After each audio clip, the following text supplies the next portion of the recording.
Bueno, ante todo, muy buenas tardes. Continuando con este módulo en cuanto al desarrollo del estudio de títulos, vamos ahora a enrayar un poco más allá de lo que habíamos visto en los módulos anteriores, ¿no?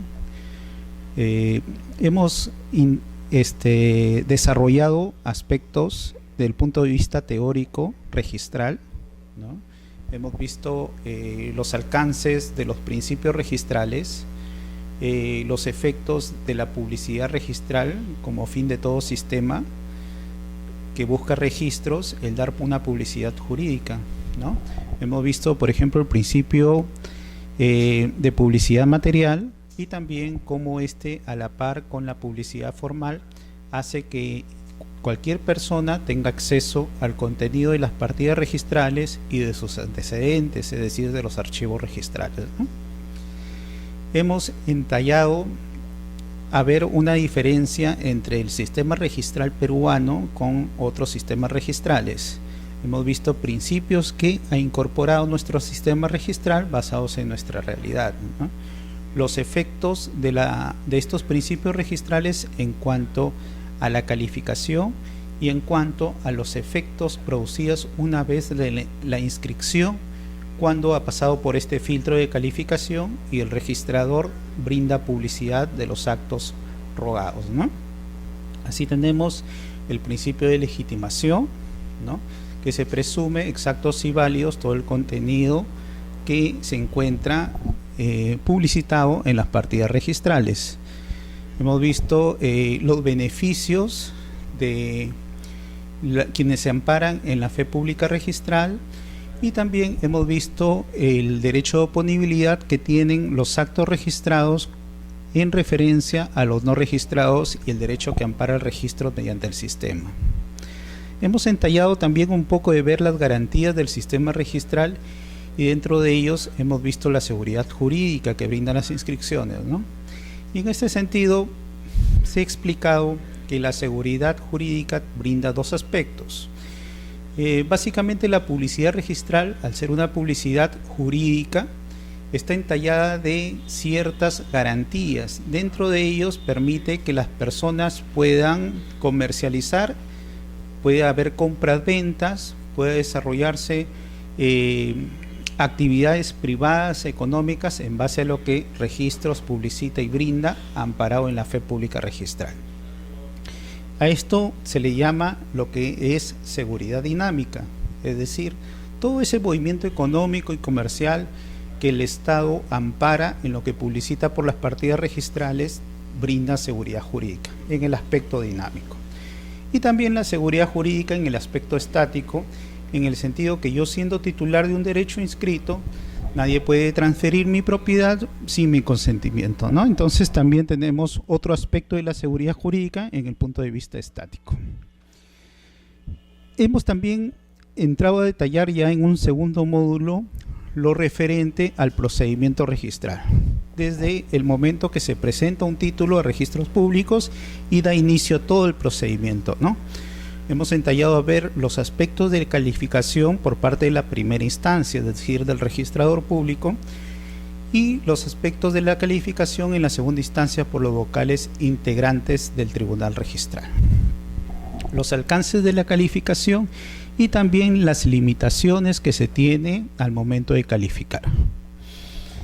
Así, el tribunal registral, mediante un pleno, puede realizar precedentes de observancia obligatoria. Estos precedentes de observancia obligatoria están basados en interpretaciones de normas legales que se acogen en el procedimiento registral y son de obligatorio cumplimiento a nivel nacional. Hemos también entallado y visto en los módulos anteriores los plenos registrales, ¿no? Los plenos ordinarios y los plenos extraordinarios. Cómo las salas del tribunal registral pueden, en base a determinar el cambio de criterio en la calificación de un título, solicitar un pleno registral extraordinario y en base a eso ver qué criterio se va a tomar. Entonces, la obligatoriedad de la publicidad en referencia a los precedentes de observancia obligatoria cuando son aprobados en un pleno, entran a tallar desde el día siguiente de su publicación en el Diario El Peruano. Hemos dicho que estos precedentes de observancia obligatoria vinculan en el aspecto de la calificación en cuanto a los registradores y a los tribunales a nivel nacional, salvo cuando sean modificados por un precedente posterior, también cuando hay una norma expresa que en todo caso deje sin efecto el precedente de observancia obligatoria, o en su caso cuando hay una resolución judicial firme, ¿no? En estos aspectos, estos precedentes dejarán de tomar vigencia y en su caso el registrador o los registradores pues tendrán que interpretar dentro de su función calificadora la adecuación del acto en referencia a las normas jurídicas en cuanto a la capacidad de las personas y las formalidades del título en sí. Entonces, acá vamos a profundizar un poco en lo que es el tema de transferencias de propiedad. Es interesante iniciar con este acto registrable porque, como ya sabemos, la publicidad jurídica está limitada en el aspecto de nuestra legislación, ¿no? El Código Civil, mediante el 2019, publicita ciertos tipos de actos que deben tener acogida registral, puesto que son actos relevantes, actos que van a contribuir a la seguridad dinámica, a la seguridad jurídica en el aspecto dinámico. Y así, solo estos actos relevantes y necesarios son los que se van a acoger para ser publicitados en las partidas registrales. Uno de ellos es la transferencia de propiedad en la compra-venta o transferencia de propiedad a título oneroso, ¿no? Puesto que permite determinar quién es la persona que adquiere el derecho de propiedad. Como sabemos, en nuestra legislación no es constitutiva, sino es declarativa la publicidad que brinde registros, puesto que las transferencias se dan extrarregistralmente, ¿no? Tanto así que el Código Civil, siguiendo la corriente romanista, hace referencia a una sola obligación de enajenar para ser propietario a la persona quien adquiere el bien. Entonces, la sola obligación me hace a mí propietario, ¿no? Y por consiguiente, esta corriente liberal traído por el Código de Napoleón Bonaparte, pues lo acogemos nosotros y lo hemos implantado en nuestras normas sustantivas, es decir, en el Código Civil. Más así, dentro del 2019 también se puede acoger dichos actos para la publicidad que brindan las partidas registrales. Entonces vamos por la compra-venta en sí. Por la compra-venta, dice, el vendedor se obliga a transferir la propiedad de un bien al comprador y éste a pagar su precio en derecho. Entonces vemos que es un contrato obligacional y que la sola obligación, conforme se ha explicado, hace el acreedor propietario de él, en este caso al comprador propietario, ¿no? Porque ya se comprometió. Entonces, dentro del aspecto de calificación, el registrador tiene que determinar que este acto jurídico y contrato contenga la formalidad debida. Es decir, nuestro artículo 2010 del Código Civil, referente al principio de titulación auténtica, hace necesario ver las formalidades en que está contenido este acto. Así tenemos que, bajo el amparo del Reglamento de Inscripción del Registro de Predios, toda transferencia se realiza en mérito a instrumentos públicos, ¿no? Salvo normas o excepciones legales pertinentes. Pero en sí, los instrumentos públicos vendrían a ser las escrituras públicas, y estas escrituras, que son las formalizadas por los notarios públicos, que dentro de su protocolo notarial incorpora las minutas de compra-venta previa evaluación respectiva del notario, ¿no?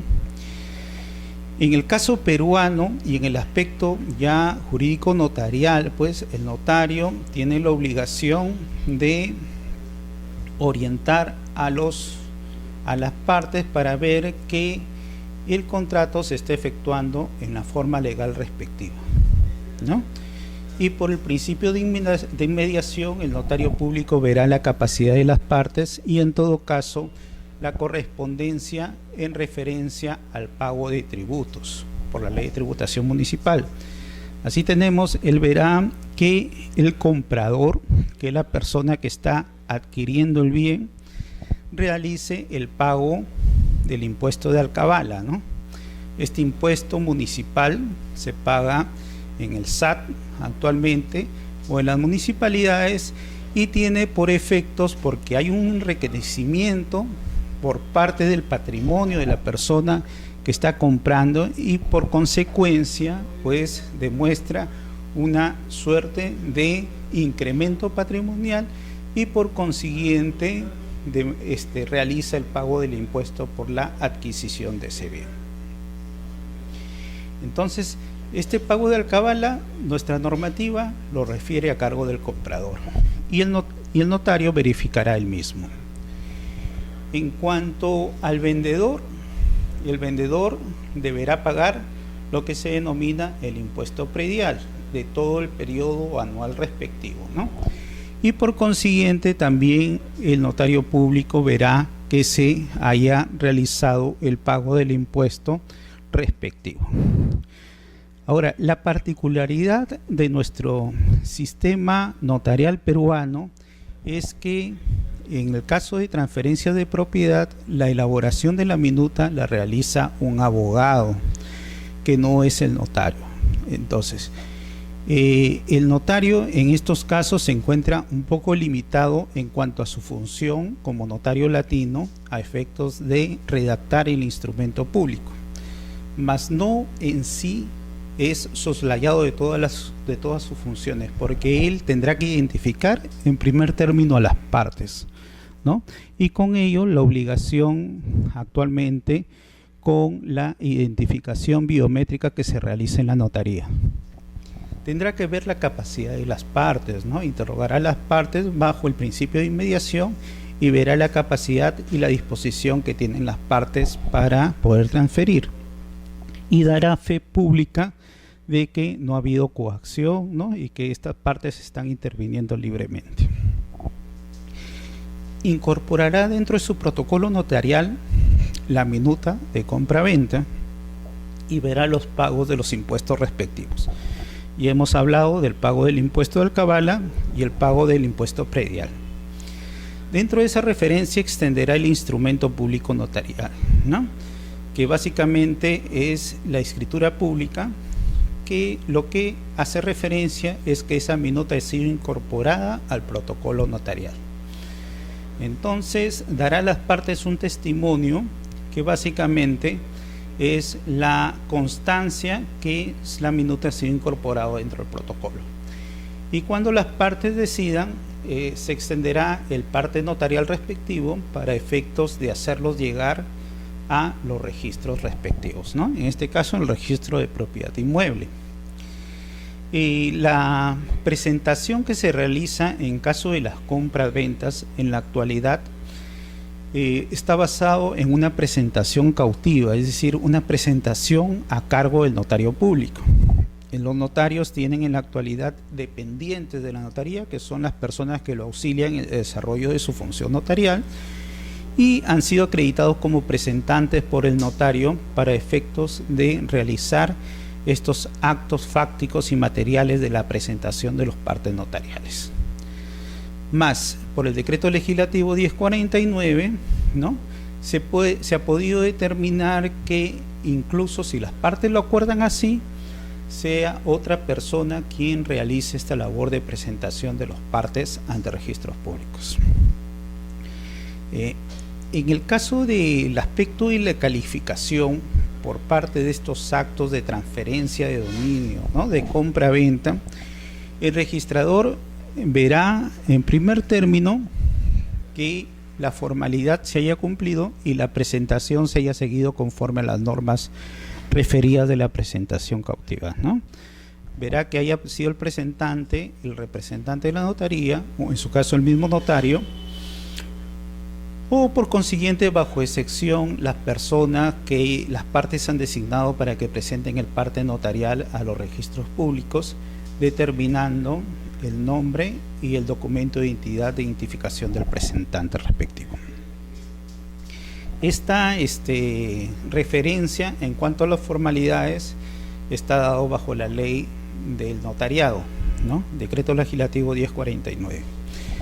Ahora, en referencia a la capacidad de las partes, verá dentro del instrumento, por ejemplo, si hay un menor de edad que adquiere un bien y se le está condicionando o poniendo modalidades en la adquisición de la compra-venta, que no es de libre voluntad, sino condicionando modalidades especiales, entonces, bajo las formalidades respectivas y por la capacidad de esos menores de edad, pedirá la intervención judicial en cuanto a la aceptación del bien. Si son mayores de edad no habría problema, pero en su caso identificará pues que no, en el registro de personas no exista algún impedimento que esté limitando el derecho de esa persona de ejercer la libre voluntad de disponer o de adquirir bienes, ¿no? En el caso que no haya inscrito pues una interdicción, un interdicto en el registro personal respectivo.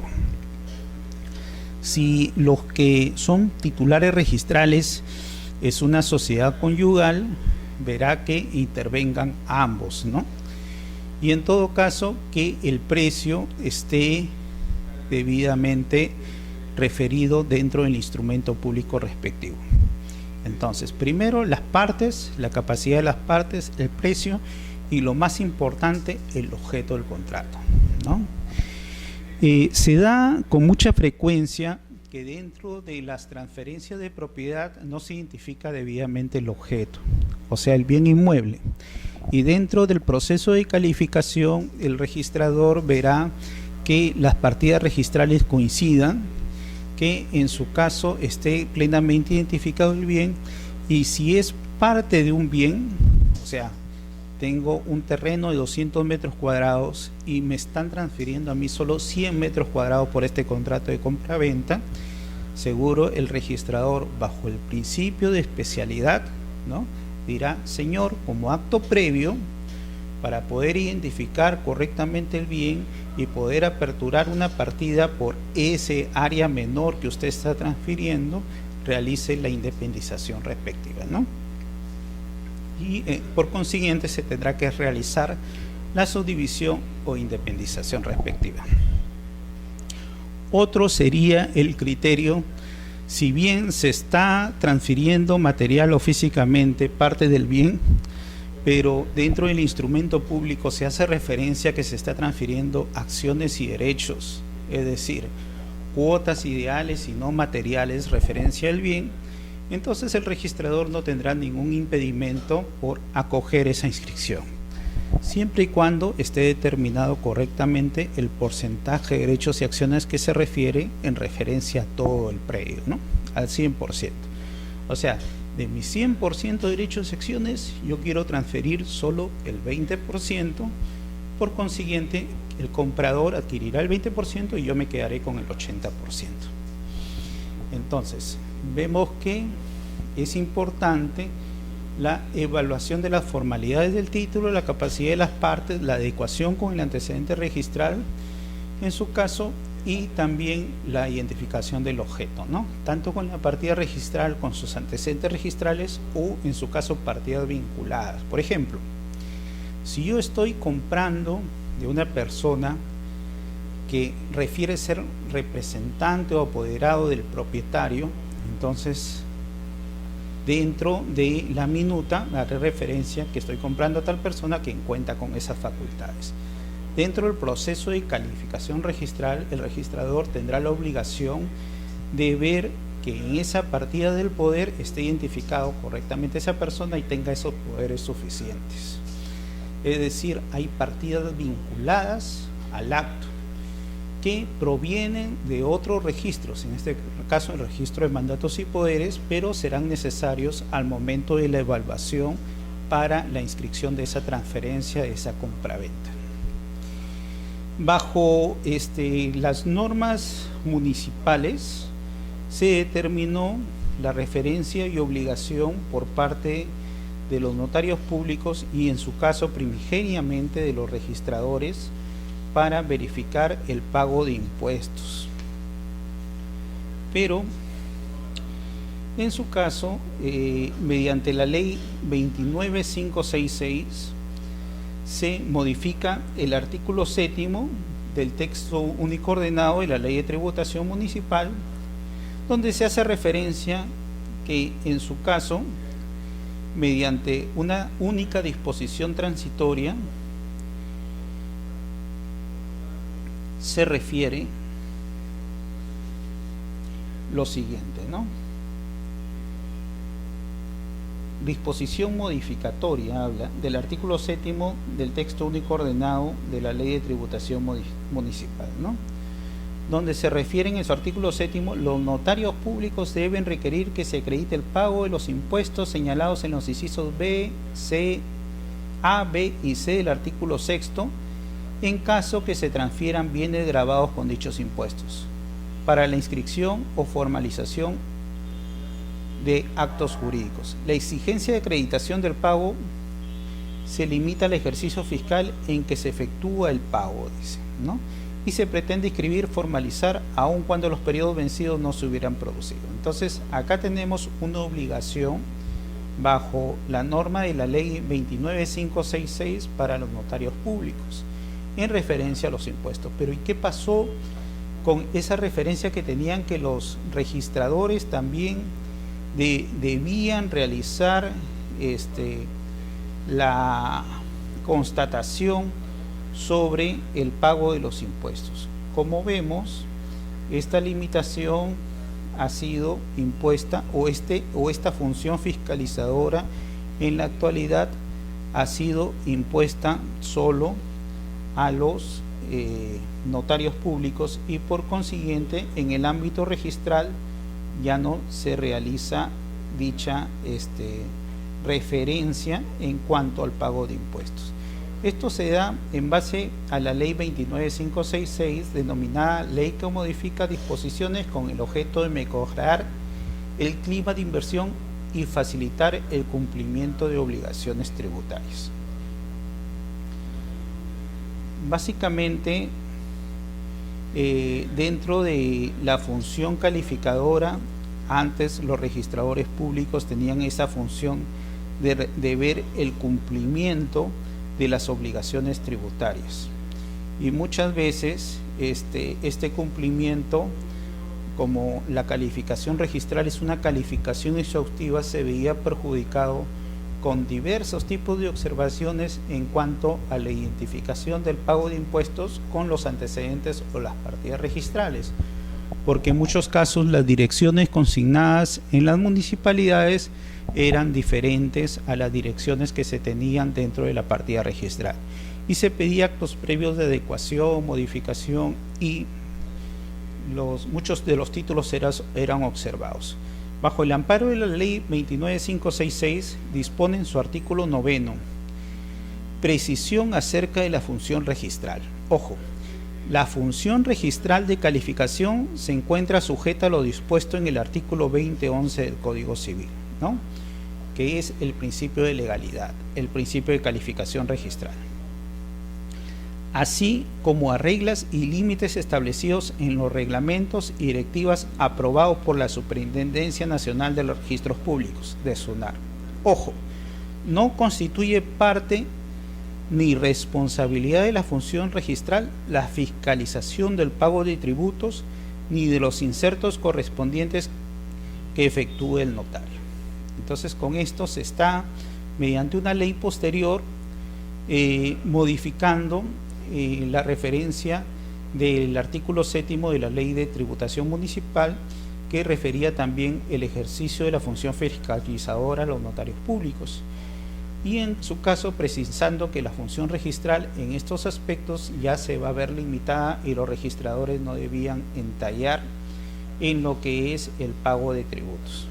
Por eso es que en la actualidad la referencia al pago de alcabala por las transferencias, la referencia a pago de el impuesto predial por el valor del predio, ya no se ven determinadas por los registros, ¿no? Los arbitrios, el pago de los impuestos a la renta, etcétera, ya no son determinados en caso de transferencias, ¿no? Pagos por sucesiones y otros tipos de transferencias respectivos. Pero sí está dentro de la función registral el precisar que se haya pagado el precio en el instrumento público notarial. ¿Y por qué es tan importante la precisión que se ha cancelado este precio? Porque básicamente, bajo el principio de rogación, todo acto que se inscribe en registros públicos por lo general tiene que ser solicitado por las partes, mas hay excepciones que se dan en el ámbito legal y estas excepciones las tenemos en referencia a las hipotecas legales, ¿no? En caso que no se haya pagado totalmente el precio, hay una obligación por parte del registrador público de inscribir de oficio lo que se denomina la hipoteca legal, ¿no? O la hipoteca por el saldo de precio que antes se hacía referencia. Entonces, dentro del contenido de las inscripciones de la compra-venta, el artículo 93 del Reglamento de Inscripciones de Registro de Predios es taxativo en exigir que dentro de la publicidad de estas referencias de la compra-venta se precise que se ha pagado totalmente el bien. En caso de haber habido un pago parcial, se tiene que extender lo que se llama la hipoteca legal, ¿no? Salvo renuncia expresa que haga el acreedor en referencia al saldo de precio. En su caso, si no hay intención, no hay una referencia en estar garantizado ese saldo de precio y hay una renuncia expresa, en su caso no se constituirá la hipoteca legal respectiva. Pero en caso se haya pagado con dinero de terceros o hay un pago parcial sin renuncia expresa, simultáneamente se va a realizar la hipoteca legal respectiva. Entonces, dentro de los aspectos de la calificación en cuanto a las partes, la capacidad, el objeto, la determinación del bien, la adecuación con las sentencias registrales, tenemos la referencia del pago y la importancia de la publicidad de este aspecto en la inscripción de la compra-venta. También es normal que se realicen el pago por intermedio de títulos valores, ¿no?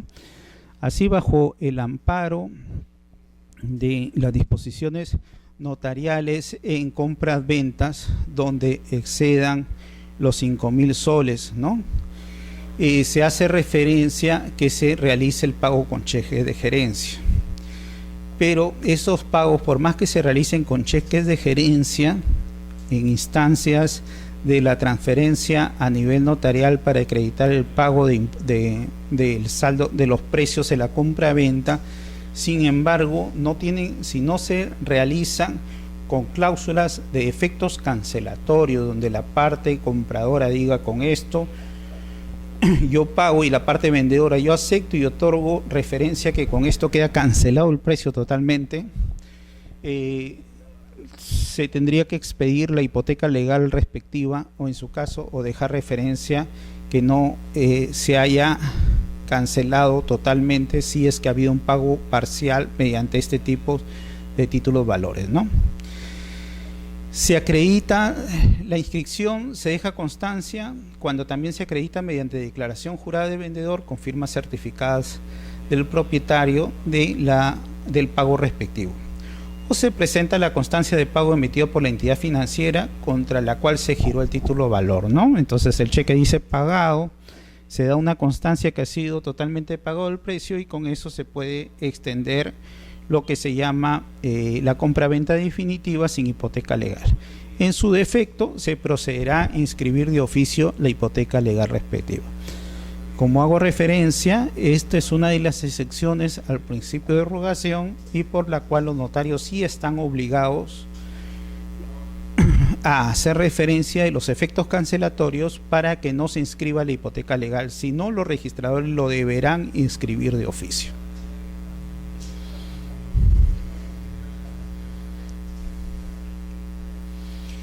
Dentro del principio de titulación auténtica, toda inscripción se realiza en base a instrumentos públicos, salvo disposición en contrario, ¿no? Hay referencia de transferencias, por ejemplo, en el caso de sucesiones, ¿no? Donde en mérito al proceso judicial o el proceso notarial no contencioso mediante la sucesión intestada, ¿no?, se puede efectuar la transferencia de propiedad a los herederos legales, ¿no?, a los herederos declarados. En mérito a los testamentos, ¿no?, debidamente protocolizados cuando son hológrafos, también se realizan las transferencias de propiedad, pero previamente en el registro de sucesiones y en el registro de testamentos se debe hacer referencia a quienes han sido declarados herederos. Entonces ahí hay referencias donde no necesariamente la transferencia puede operar en mérito de instrumentos públicos dados por los notarios públicos mediante un parte notarial, ¿no?, si no tenemos mérito a partes judiciales y con la previa inscripción en el registro de sucesiones, que ahora, dicho sea de paso, se da a nivel nacional. Otra referencia, por ejemplo, tenemos en cuanto a las declaratorias de edificaciones, ¿no? Entonces, si yo poseo un terreno siendo soltero, me caso y después con mi esposa, sujetos bajo el régimen de sociedades gananciales, es decir, no hemos ido al notario y dicho que vamos a acogernos al régimen patrimonial de separación de patrimonios. No hemos dicho nada y supuestamente por nuestra normativa legal a ambos corresponde nuestro régimen de sociedades gananciales como régimen patrimonial de nuestra economía del matrimonio, ¿no? Entonces agarramos y empezamos a levantar una edificación en el terreno que es de mi propiedad y que lo adquirí como soltero.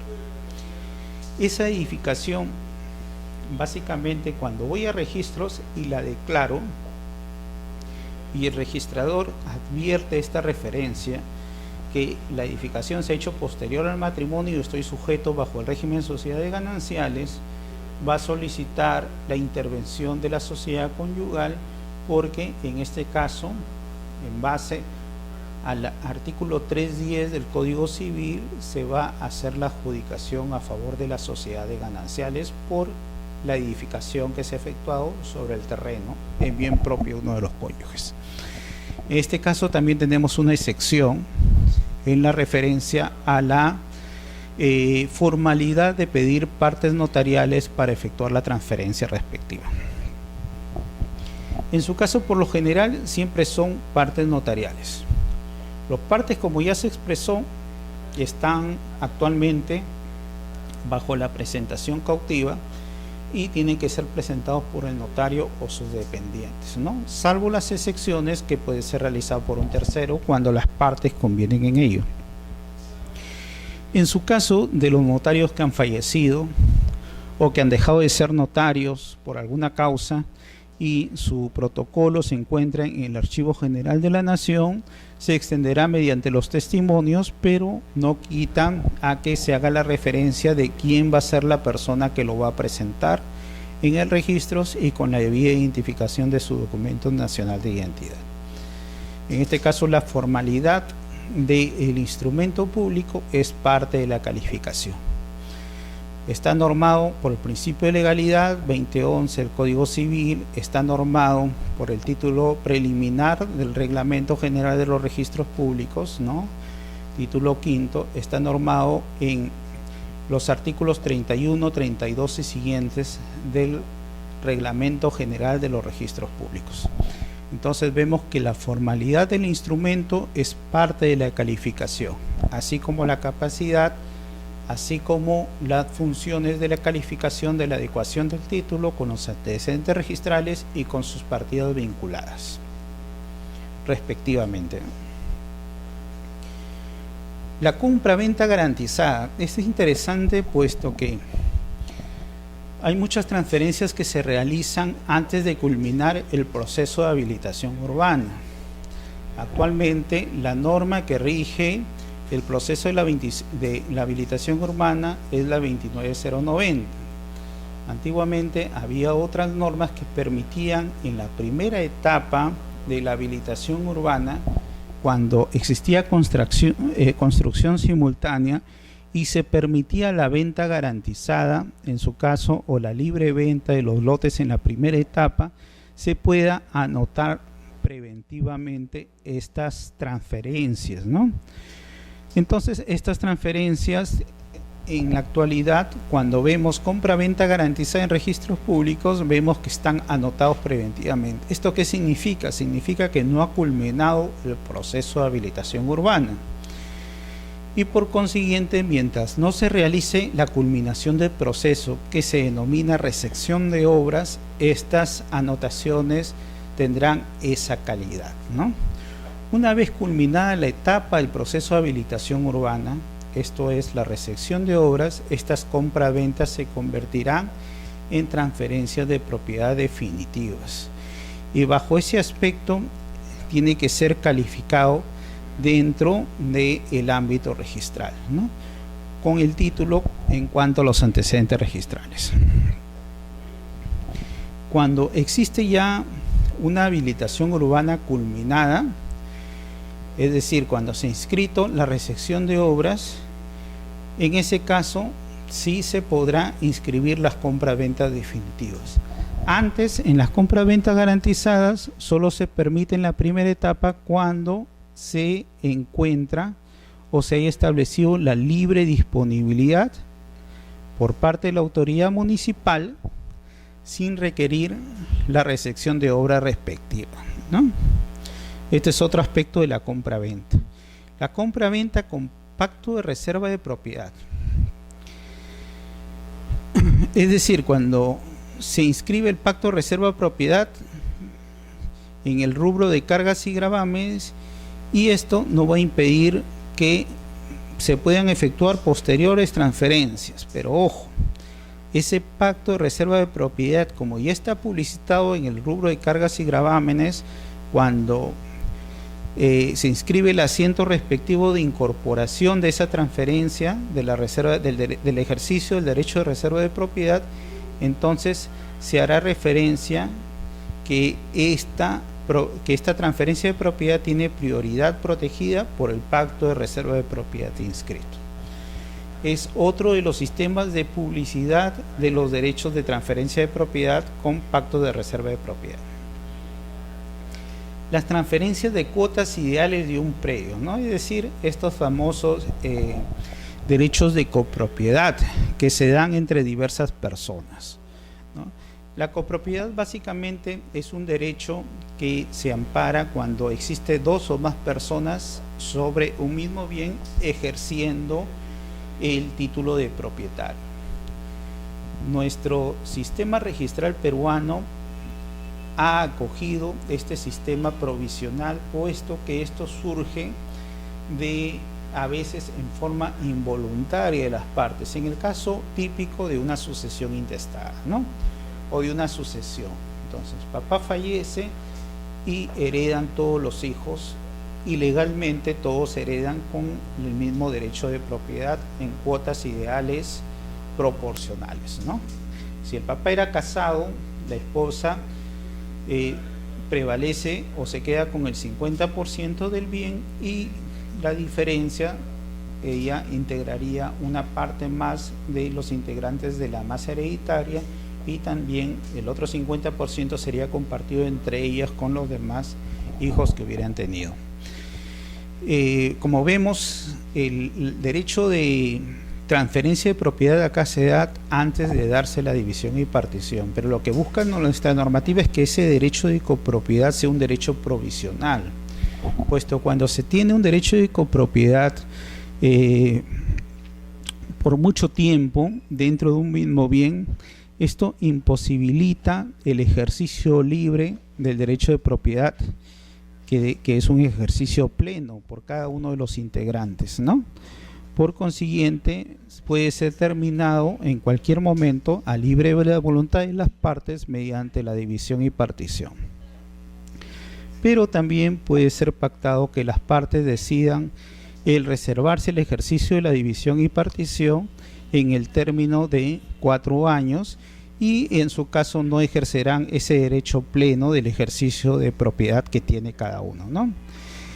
Entonces, registros no puede delimitar o no puede limitarse a no realizar transferencias bajo el ejercicio de este derecho de copropiedad.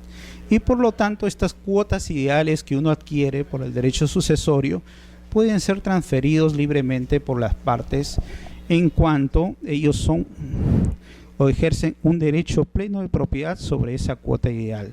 Pero esto no significa que materialmente ellos estén transfiriendo parte del bien, ojo, sino son cuotas ideales que con la división posterior recién se materializarán en referencia a un área física del predio, ¿no? Registros dentro de su calificación registral, primero verá que la cuota ideal se indique en referencia a la totalidad del predio. Es decir, tengo una casa y yo soy único propietario, tengo el 100% del derecho de propiedad del predio, ¿no? Somos 5 hermanos que hemos heredado de un papá que era propietario del 100% de los derechos y acciones, y por nuestro derecho sucesorio cada uno hemos obtenido el 20%. Entonces, si yo poseo el 20% de todo el 100% de la casa, yo podría transferir libremente parte de ese 20% de cuota ideal. No estamos hablando que voy a transferir el cuarto donde duermo, que tiene un área de 4 metros cuadrados, no. Yo puedo transferir la cuota ideal, es decir, dentro de mi 20% sobre el 100%, puedo transferir el 10% y quedarme con el otro 10%. ¿No? Entonces, en estos contratos de transferencia de cuotas ideales o derecho de copropiedad, se debe indicar la cuota ideal en referencia a la totalidad del predio, que es objeto de enajenación. Y esta circunstancia debe constar expresamente en el título. Dentro del proceso de calificación, el registrador determinará que se haga referencia a la transferencia de propiedad en la cuota ideal referente al 100% del derecho de propiedad, ¿no? En caso que se transfieran parcialmente 2 o más copropietarios, debe especificarse la parte de la cuota ideal que cada uno de ellos transfiere. Dijimos, éramos 5 hermanos, cada uno poseía el 20%, yo quiero disponer del 10% y mi hermano quiere disponer de su otro 10%. Entonces, así se tendrá que plasmar en el instrumento público de transferencia de cuota ideal, ¿no? Yo transfiero mi 10% y mi hermano está transfiriendo su 10%. Y cuando se transfiere la integridad de la cuota, en este caso no es necesario hacer referencia que yo soy poseedor del 20% y estoy transfiriendo mi 20%. No, basta que si yo quiero transferir todo mi derecho de propiedad, haga referencia que estoy transfiriendo la integridad y la alícuota que me pertenece. En este caso, no será requisito necesario por parte del registrador que se haga referencia de cuál es el porcentaje que se posee, puesto que la partida registral de por sí publicita ese derecho, ¿no? Y el registrador, dentro de su función calificadora, verá la partida registral y sus antecedentes en referencia a estos derechos de transferencia de propiedad. Entonces, la copropiedad es un derecho real, autónomo, sobre un bien propio que pertenece a 2 o más personas de manera indivisa. De esto nos habla el doctor Moisés Arata, ¿no? Sin partes materiales y mediante la asignación de cuotas ideales que representan la de cada quien en la cotitularidad del mismo, en la que existen 2 tipos de esferas, una atribuida de manera individual a cada propietario y otra atribuida de manera colectiva, ¿no? Es decir, con referencia a todos los copropietarios a los cuales se entienden vinculados, ¿no? Entonces hemos dicho que la copropiedad, estamos hablando de que 2 o más personas ejercen su derecho de titularidad sobre un mismo bien, y está determinado en su derecho que ejercen la propiedad en referencia a su porcentaje de derechos y acciones que corresponden al mismo, al 100% de la integridad. Las partes que celebren contratos de transferencia de derechos y acciones de inmuebles no compran o no venden partes físicas, y hay que considerarlo así en la calificación de las transferencias de cuotas ideales, ¿no? Y hay que tener cuidado al momento de la redacción de las minutas y de las escrituras públicas cuando se haga referencia de una parte material, se indique el área, linderos, medidas perimétricas. Lo más probable es que por más que se haga referencia de cuotas ideales, ahí sí se está transfiriendo o se sobreentiende que se está transfiriendo una parte física del bien. Y por el principio de especialidad, el registrador se verá en la obligación de hacer referencia como acto previo, independizar esa parte material del bien para tener acogida registral ese acto de transferencia, ¿no? Muchos pueden decir, pero yo estoy haciendo referencia a una cuota ideal, pero estoy poniendo como referencia esa área, cosa que es un contrato privado entre las partes. Es interpretable, pero en todo caso en sede registral, como la calificación se ve la integridad de todo el instrumento público, de todo el acto registral, el registrador podría tomar en consideración esta referencia de cuota material y pedir como acto previo, en su caso, la independización del mismo. No se compran y venden partes físicas o proporciones de un predio, sino cuotas ideales o abstractas, ¿no? Una cuota ideal no es identificable o no se sabe dónde se encuentra físicamente. En general se representa en porcentajes, pero en referencia a la totalidad, es decir, al 100% de derechos y acciones, y bajo esta premisa hay que trabajar en estos tipos de transferencias, ¿no? Entonces acá tenemos un ejemplo, por ejemplo, A, B, C y D, ambos titulares del 25% de derechos y acciones, que la suma de los 4 propietarios da el 100% de los derechos y acciones, ¿no? A y B transfieren el 30% de la totalidad del inmueble a D. Es decir, si estamos hablando de que ambos tienen la misma cantidad de cuotas ideales y 2 de ellos están transfiriendo el 30%, quiere decir que se tiene que hacer referencia, ejemplo, A de su 25%, ¿no?, que le corresponde, pero en referencia al 100% él está transfiriendo el 15%. Y B transfiere el 15% de la totalidad del inmueble. Entonces cada uno va a hacer referencia en referencia a su cuota sobre el 100% qué cantidad está transfiriendo, ¿no? Yo no puedo decir el 15% de mi 25%, no, tiene que ser el 15% del 100% de todo el predio.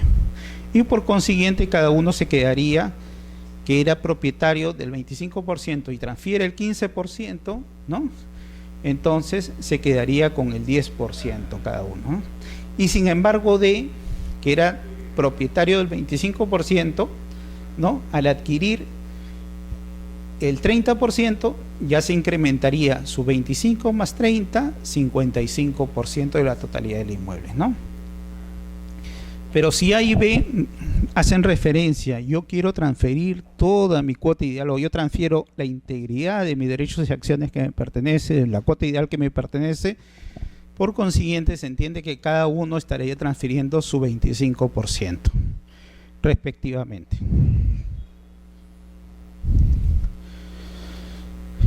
Y de esto nos habla el Tribunal Registral mediante este precedente de observancia obligatoria, ¿no? Estos precedentes que son tomados dentro de un pleno registral y por la cual realizan interpretaciones de normas legales que son vinculantes a nivel nacional a los registradores en primera instancia, incluso a los vocales del Tribunal Registral cuando vean recursos de apelación del mismo, ¿no?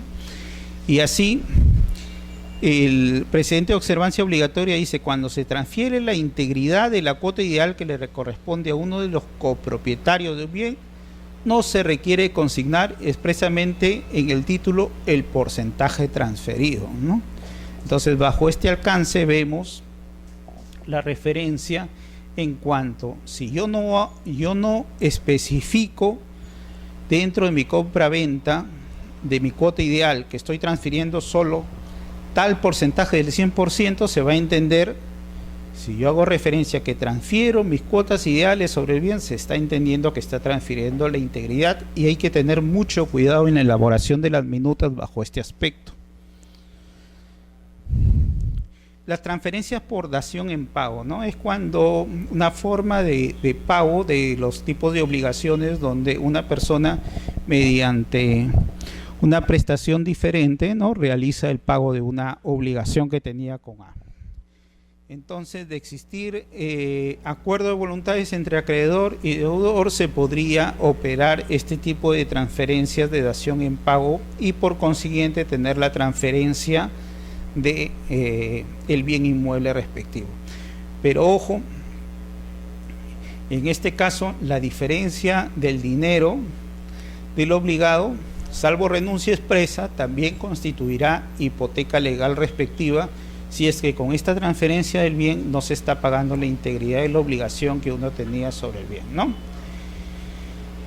Y en su caso, si se consigna la obligación de cancelación total o parcial, si yo hago referencia que con esto ya queda cancelado la integridad de la obligación, entonces no se efectuará la hipoteca legal respectiva y operará simplemente la transferencia nominal, ¿no?, del bien.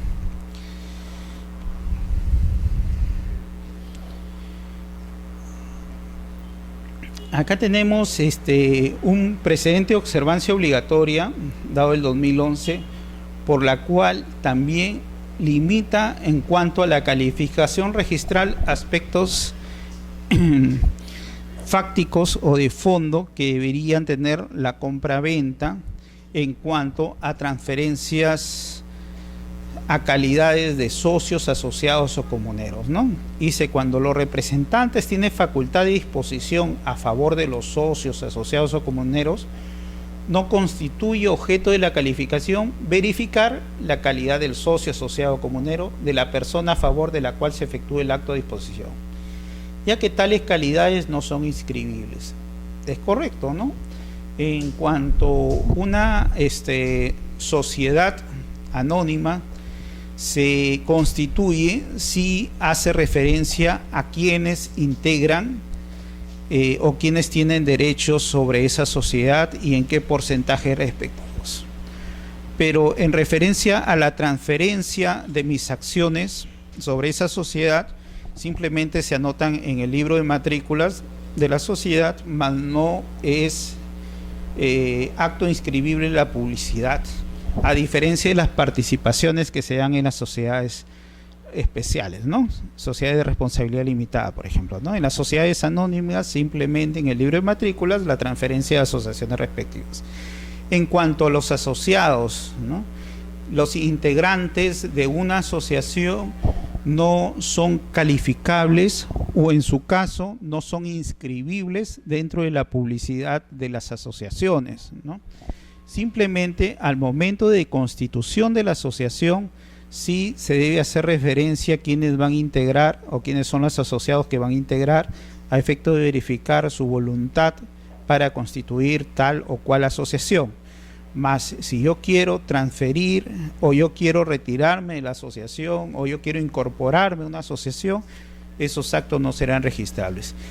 Más aún, antes sí se pedía la verificación del libro padrón de asociados para determinar el quórum y para determinar los acuerdos válidos dentro de las asambleas de las asociaciones.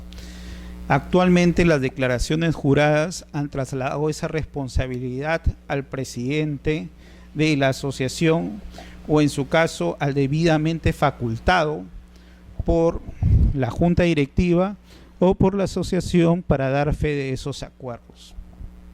Y por consiguiente, la verificación de la calidad de asociado o no ya no es parte dentro del proceso de calificación en referencia a las asociaciones.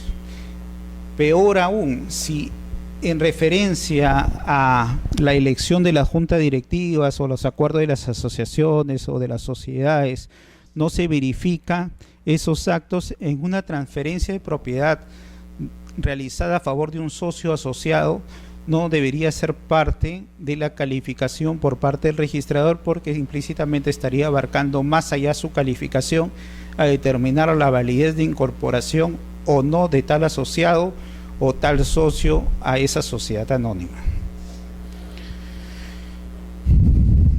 Acá tenemos un caso interesante de una rectificación de calidad de bien.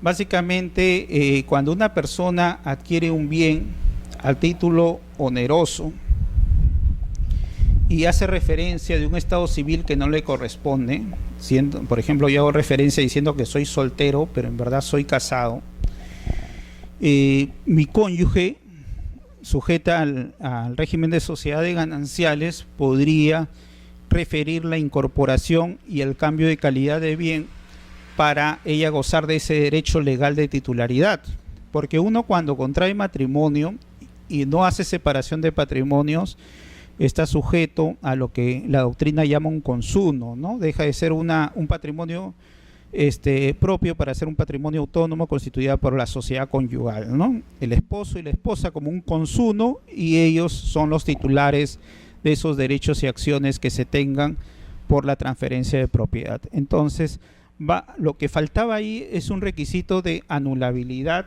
que es confirmado en su caso por el cónyuge que no intervino bajo las formalidades debidas de la escritura pública, y donde se inserte la partida de matrimonio que acredita ese vínculo, ¿no?, de sociedad conyugal. En su caso se está cumpliendo y se podría rectificar bajo esos aspectos esa inexactitud que hay en cuanto a la partida registral con la realidad registral. Este tipo de transferencia se quiso también incorporar mediante un título a un proceso de saneamiento por parte de la comisión formalizadora de COFOPRI.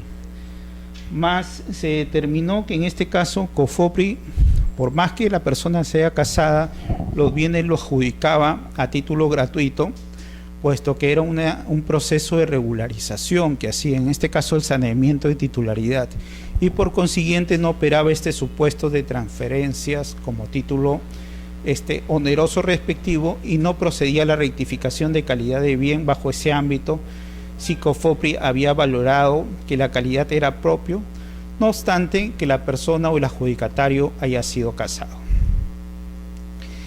Entonces, en base a normar un poco o aclarar un poco estas restricciones en referencia a la calificación de la tributación por parte de las transferencias o estos tipos de adjudicaciones que se tengan de los derechos de propiedad, tengo una resolución del año 2011, ¿no?, que más o menos sintetiza este proceso de evolución que ha tenido. Primero, la obligación por parte de la Ley de Tributación Municipal, en el artículo 7º, que obligaba a los registradores y a los notarios públicos requerir el pago de los impuestos prediales al cabala y en su caso del patrimonio vehicular respectivo, ¿no? Y bajo este alcance, el Tribunal Registral, mediante un tercer pleno registral, hace referencia que la decretación del cumplimiento de los impuestos se debían referir a partir de la dación de la ley 27616, aun cuando la misma hubiera sido formalizada con fecha anterior a esta, ¿no? Pero con la referencia de la ley 29566, denominada ley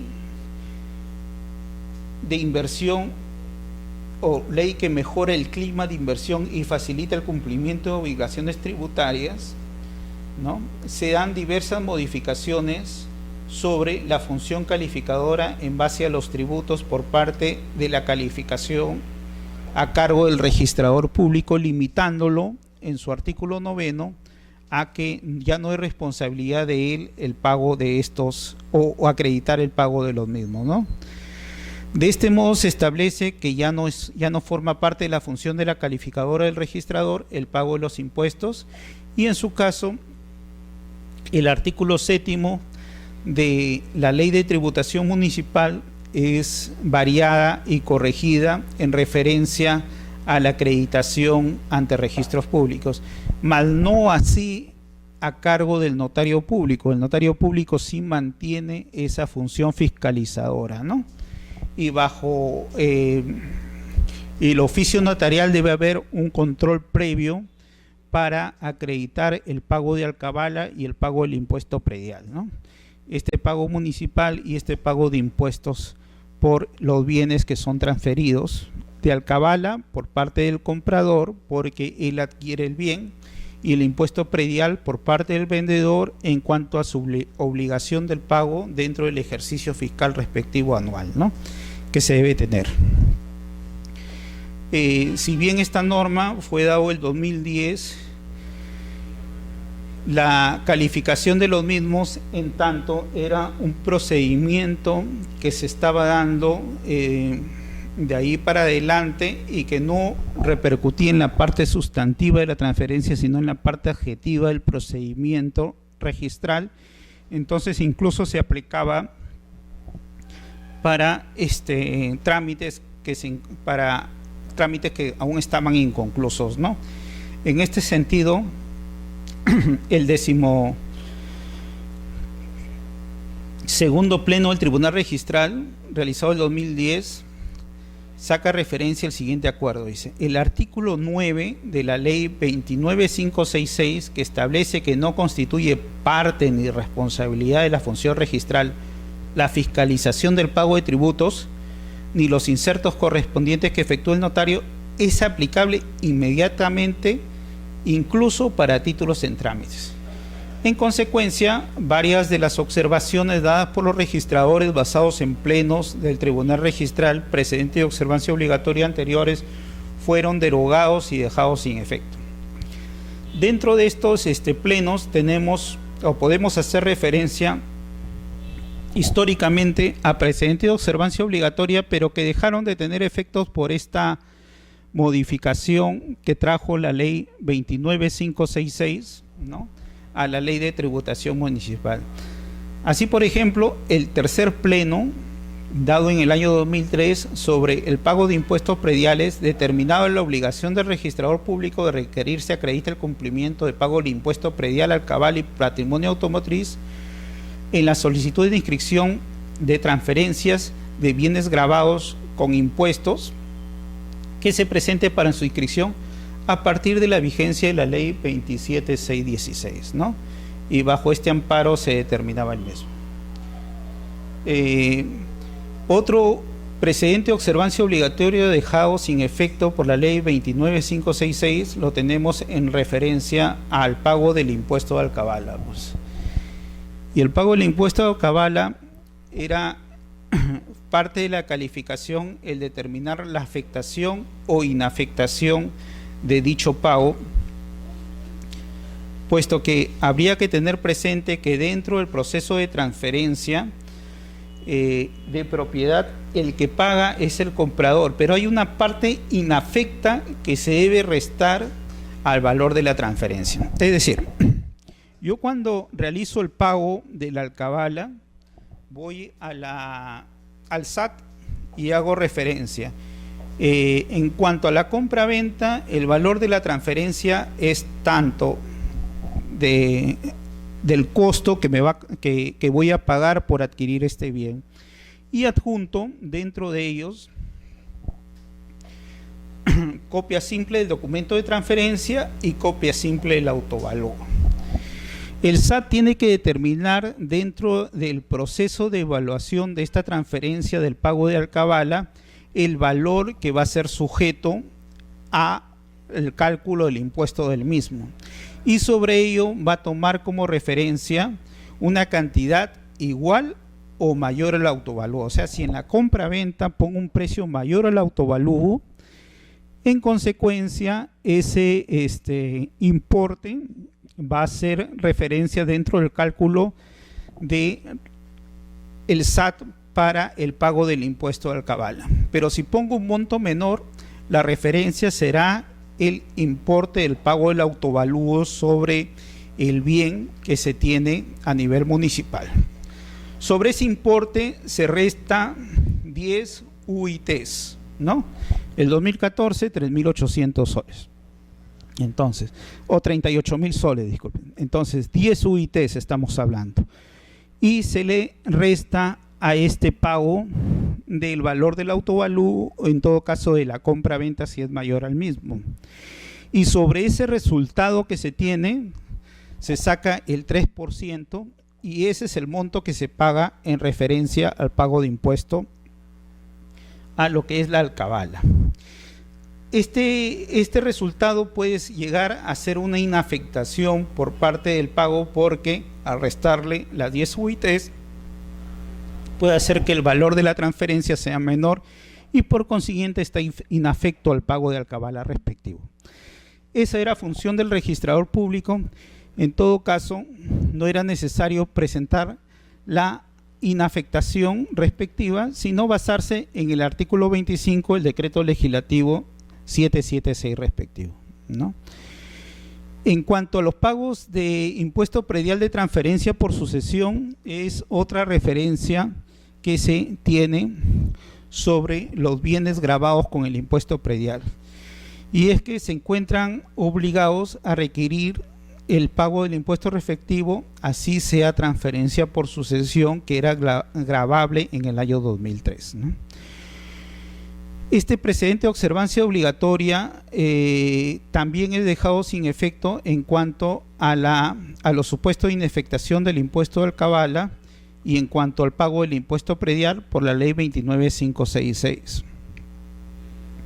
El año 2008 también se estableció un precedente de observancia obligatoria en referencia a la prescripción adquisitiva de dominio, impuesto predial y alcabala. Y hablaba que en caso de prescripción adquisitiva de dominio no se requeriría la acreditación del pago del impuesto de alcabala y predial por tratarse de un modo originario y no derivado de adquisición de propiedad. Hay que considerar que estos pagos de impuestos estaban subordinados a si eran onerosos, determinados en base al valor de la transferencia o en base al autovalúo, ¿no? Y si eran gratuitos en base al autovalúo respectivo. Pero en el caso de prescripción adquisitiva de dominio teníamos una forma originaria de adquisición del bien y en su caso estos pagos de impuestos no deberían primar en los mismos porque es una adquisición en base a la posesión del mismo, ¿no? Otro descargo que pareció interesante que sale esto del año 2010 es cuando el notario dentro del parte notarial deja constancia del pago de los impuestos que gravan un bien. Y dice, si el título consta que el notario ha verificado el pago, inafectación o exoneración de los impuestos municipales, registros tendrá por acreditada dichas circunstancias, puesto que parte de la fe pública notarial y por la función notarial que se estaba cumpliendo en aquel entonces del principio de inmediación y evaluación de los impuestos por parte del notario público, no podía contradecirse en base a un proceso de calificación posterior porque sería calificar algo encomendado directamente al notario dentro de su función calificadora de fe notarial. Por consiguiente, no se repercutía una doble calificación del mismo y en todo caso la responsabilidad quedaba supeditada a los notarios públicos. Acá tenemos ya un acuerdo plenario también que habla sobre la acreditación del pago de los impuestos en transferencia de propiedad por ejecución forzada, ¿no? Y en su caso, pues cuando había una orden judicial de ejecución de bienes gravados por impuesto predial, alcabala y automotriz, el registrador se encuentra obligado a requerir el cumplimiento de pago de los respectivos impuestos, ¿no? Porque simplemente la determinación del notario, del proceso judicial donde el juez formalizaba esa transferencia no exoneraba el pago de impuestos respectivos al mismo. Tenemos un acuerdo plenario también en cuanto dado el año 2003 sobre los periodos de pago de impuestos que deben acreditarse y dice que basta la presentación del comprobante del pago del último trimestre anterior a la presentación del título para acreditar el pago del impuesto predial conforme presunción del pago de las cuotas interiores establecidos por el artículo 1231 del Código Civil.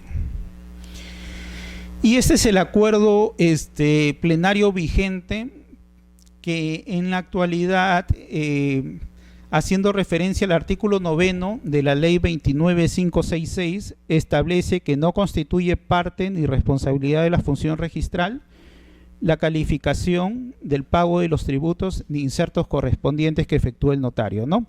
Siendo aplicable inmediatamente incluso para los títulos en trámite. Y como bien se ha hecho referencia, bajo la normativa de la ley 29566, la función calificadora se ve limitada en estos aspectos de contables e incluso de pagos tributarios, y en su caso simplemente la conserva el notario público dentro del ejercicio de la función notarial. Bueno, eso ha sido la primera clase introductoria, donde hemos visto parte de la función calificadora y la calificación en parte a los tributos por parte del aspecto registral y del aspecto notarial.